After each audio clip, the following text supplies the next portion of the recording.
पक्षाचे शहराध्यक्ष साईनाथ बाबरांनी नोटा आणलेत, नोटा कशासाठी आणलेत तुम्ही?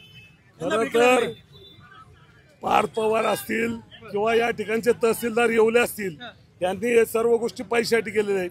40-40 एकर जागा जर लाटली जात असेल, 21-21 कोटी रुपयाचा महसूल बुडवला जात असेल, म्हणजे या सगळ्या अधिकाऱ्यांना पैसे पाहिजे.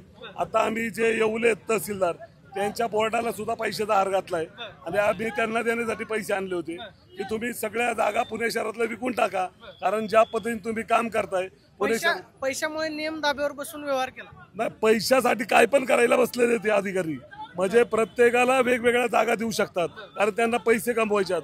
कारण त्यांची टर्म वर्ष 2 वर्ष 3 वर्ष असणारे, पण या पुण्यातून त्यांना पैसे कमवायच्यात. सर्वसामान्य लोकांना पुढे जागा सोडायच्या नाहीत. या सरकारी जागा सुद्धा हे विकायला बसलेले, त्यामुळे आम्ही त्यांच्यासाठी पैसे घेऊन. कारवाई कोणाकोणावरती व्हावी? 3 जणांवर गुन्हा दाखल झालेला. आमची मागणी आहे पार्थ पवार यांच्यावर गुन्हा दाखल झाला पाहिजे, त्याचबरोबर या ठिकाणचे तहसीलदार आहेत येवले त्यांच्यावर सुद्धा गुन्हा दाखल झाला पाहिजे.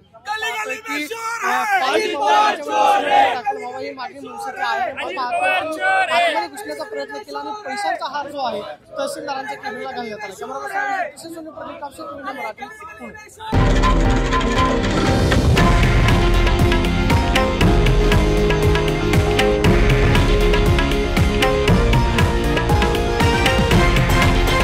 हे आहे देशातील नंबर 1 न्यूज नेटवर्क आणि आपण पाहत आहात TV9 मराठी, एकमेव.